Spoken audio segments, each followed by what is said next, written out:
welcome to our new book, Captain Underpants 25 and a half Anniversary Edition with all new Dogman comic made by Dave Pilkey.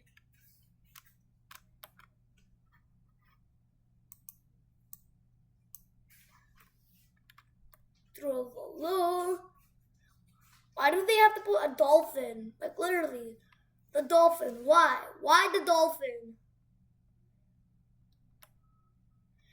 Chapter 1, George and Harold. Meet George Beard and Harold Hutchins. George is the kid on the left with the tie and the flat top. Harold is the one on the right with the t-shirt and the bad haircut. Remember that now. George and Harold were best friends. They have a lot in common. They lived right next door to each other, and they were both in the same 4th grade class at Jerome Oltris Elementary School. George and Harold were usually responsible kids. Whenever anything bad happened, George and Harold were usually responsible. Pick our noses. But don't get the wrong idea about these two. George and Harold are actually very nice boys. No matter what everybody else thought, they were sweet and lovable. Oh, well, okay. Maybe they weren't so sweet and lovable, but they were good nonetheless. It's just that George and Harold each had a silly streak a mile long. Usually that silly streak was hard to control. Sometimes it got them in trouble, and big trouble. But before I can tell you that story, I have to tell you this story. After a hard day of cracking jokes, pulling pranks, and causing mayhem at school, George and Harold liked to rush to the old treehouse in George's backyard. Inside the treehouse were 2 big old fluffy chairs, a table, a cupboard with junk food, and a padlocked crate filled with pencils, pens, stacks of paper. Harold loved to draw and George loved to make up stories, and together the boys spent hours and hours writing and drawing comic books. Over the years, now creating hundreds of their own comics, starring their dozens of their own superheroes. First there was Dogman, then came Timmy the Talking Toilet, and who could forget the amazing Cow Lady? All the time, greatest superhero they have made to be the amazing Captain Underpants. George came up with the idea most superheroes look like they're flying around in their underwear. He said, "Oh, this guy is actually flying around in his underwear." The 2 boys laughed and laughed. "Yeah," said Harold. "He could fight with Reggie power." George and Harold spent entire afternoons drawing the comic adventures of Captain Underpants. He was their coolest superhero ever. Luckily, the boys at the secretary at Jerome Oltris Elementary School was too busy to keep an eye on the copy machine. So whenever they got a chance, George and Harold would sneak into the office and run off several hundreds of copies of their last Captain Underpants adventure. After school, they sold their homemade comics on the playground for 50 cents each. The Adventures of Captain Underpants, written by George Beard, cartoons by Harold Hutchins. The really cool adventures of Captain Underpants. Through the time of darkness and despair for planet Earth, bad guys are taking over the streets, and all the superheroes in the world are too old to fight evil. If you know all these superheroes, like and subscribe. And along we have a new improved extra strength superhero. Tra-la-la. Look up in the sky, it's a bird, it's a plane, it's an earth sandwich. No way, I'm Captain Underpants. Captain Underpants was faster than a speeding wasteman, more powerful than boxer shorts, and able to leap tall buildings without getting wet. Tra-la-la. Night and day, Captain Underpants watched over the city, fighting for truth, justice, and all that is pretty shrunk and commodity. Meanwhile, at a nearby elementary school. Get the page. It was Stinky Taco Surprise Day at the cafeteria. Everybody hated it so much they all threw it away. Soon the cafeteria food came to life. I am the Incredible Hunk. The monster ran around the school eating everything in sight. Help! The Incredible Hunk just ate up 15 folding chairs on the gym teacher. Oh no, not folding chairs. This looks like a job for Captain Underpants.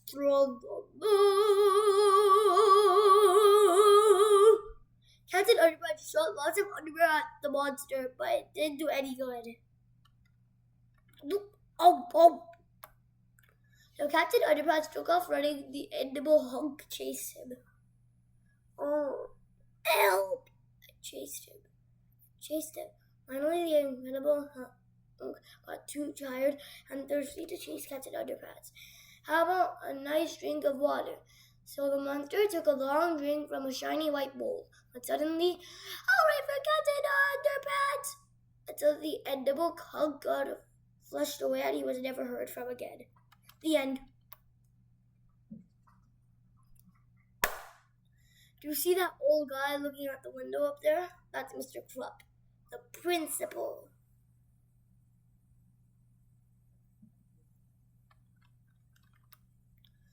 Now, Mr. Clupp was the meanest, sourest old principal in the whole history of Jerome Holtress Elementary School. He hated the laughter and singing. He hated the sounds of children playing at recess. In fact, he hated children altogether. And guess which two children Mr. Clupp hated of all? If you guessed George and Harold, you're right. Mr. Clupp hated George and Harold. He hated their pranks and their wisecracks. He hated their silly attitudes and their constant giggling. And especially, he hated those awful Captain Underpants books. He's Captain Underpants. It's on the show. I'm going to get those boys one day, Mr. Clupp vowed. One day. Very, very soon. Remember when I said that George and Harold's silly streak got them in trouble once? Well, this is the story about how that happened. And some huge pranks turned their principal into the coolest superhero of all time. It was the day of the big football game between the Holtress Knuckleheads and the stink bugs. The bleachers were filled with fans. The cheerleaders ran onto the field, struck their pom-poms over their head. A fine black dust settled around them.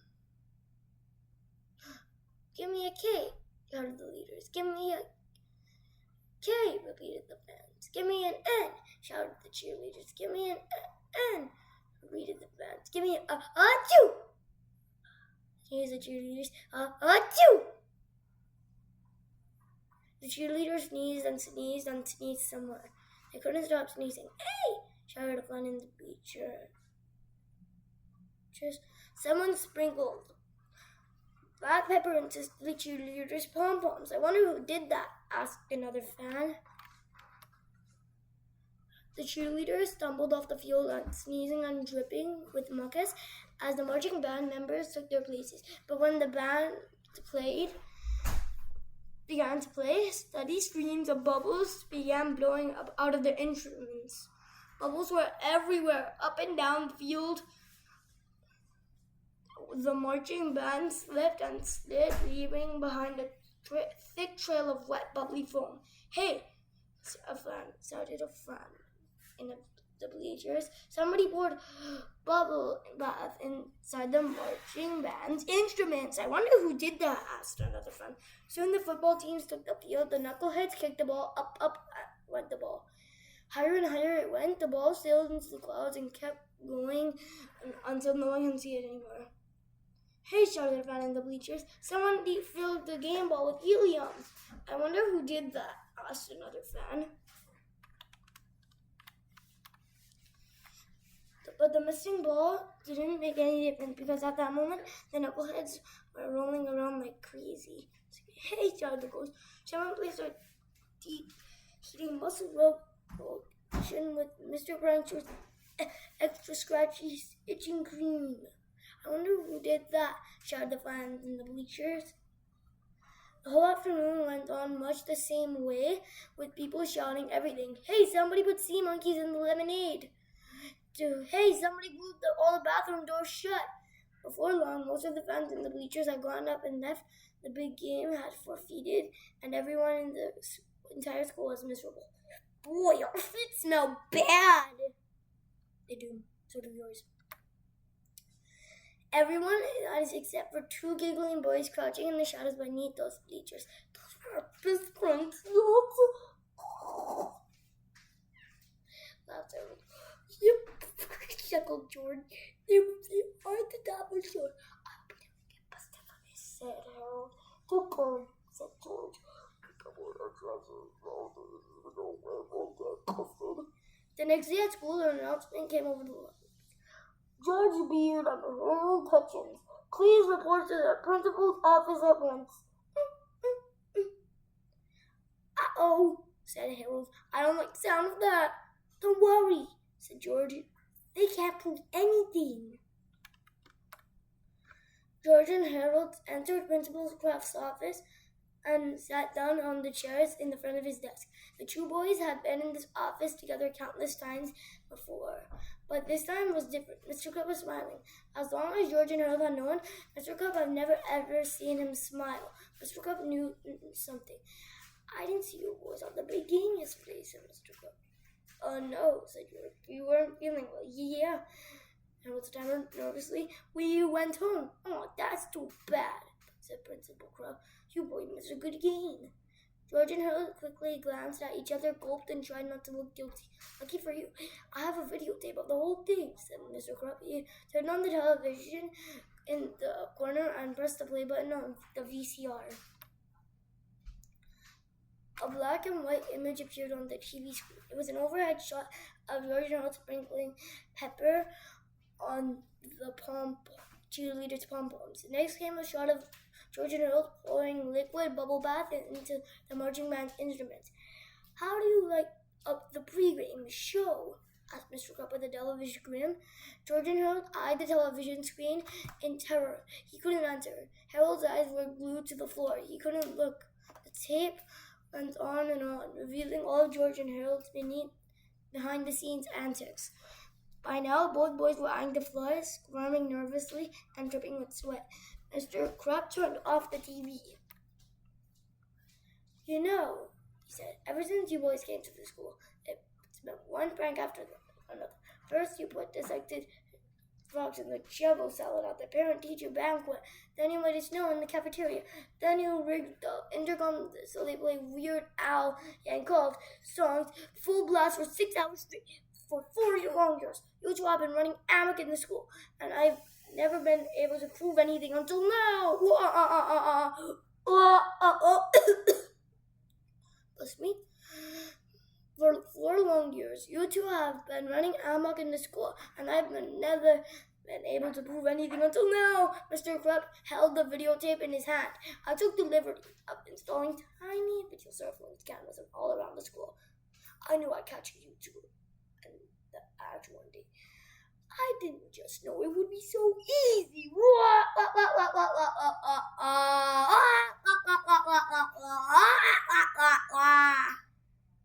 Mr. Kraft sat in his chair and chuckled to himself for a long, long time. Finally, George got up to the courage to speak. What? What are you going to do with that tape? I thought you'd never asked, laughed Principal Kraft. I've thought long and hard about what to do with this tape, Mr. Kraft said. At first, I thought I'd send copies to your parents. The boys swallowed hard and sank deeply into their chairs. Then I thought I might send a copy to the school board, said Mr. Kraft continued. I could get both of you expelled for this. The boys swallowed harder and sank deep into their chairs. Finally, I came to the decision, Mr. Kraft concluded. I think the football team would be very curious to find out who was responsible for yesterday's fiasco. I think I'll send a copy to them. George and Harold leaped out of their chairs and fell to their knees. No, cried George, you can't do that. They'll kill us. Yeah, begged Harold. They'll kill us every day for the rest of our lives. Mr. Kraft laughed and laughed. Please have mercy, the boys cried. We'll do anything. Anything? Mr. Principal Kraft looked at light. He reached into his desk and pulled a list of demands and tossed it at the boys. If you want to be dead, as long as you live, you will follow these rules exactly.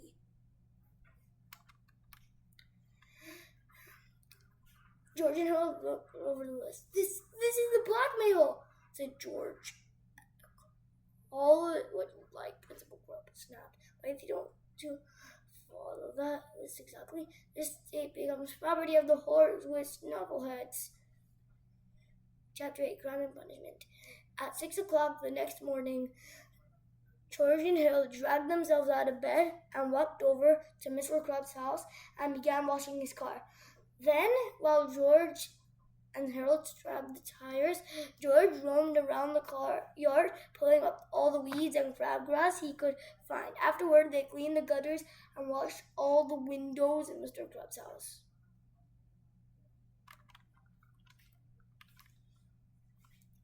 At school, George and Harold sat up straight, listened carefully, and spoke on only when spoken to. They didn't tell jokes, they didn't pull pranks, they didn't even smile. The teacher kept pinching herself. I just know this is a dream, she said. At lunch, the two boys vacuumed Mr. Club's office and polished his desktop. At recess, they clipped his fingernails and ironed his tie. Each spare moment, the boys' daily schedule was spent catering to Mr. Krabs' every whim.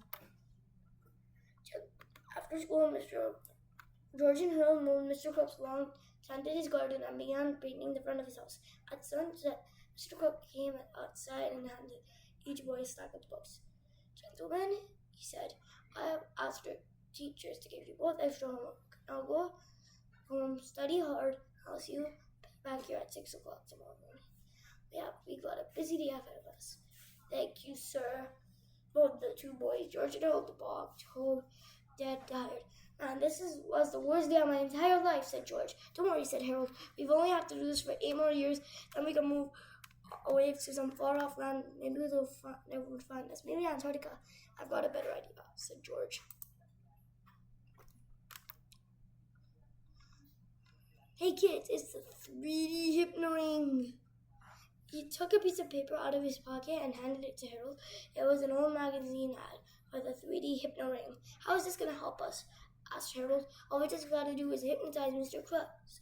And we'll make him give us the video and forget this whole mess that never ever happened. That's a great idea, said Harold. And the best part is we only have to wait 4 to 6 weeks for delivery.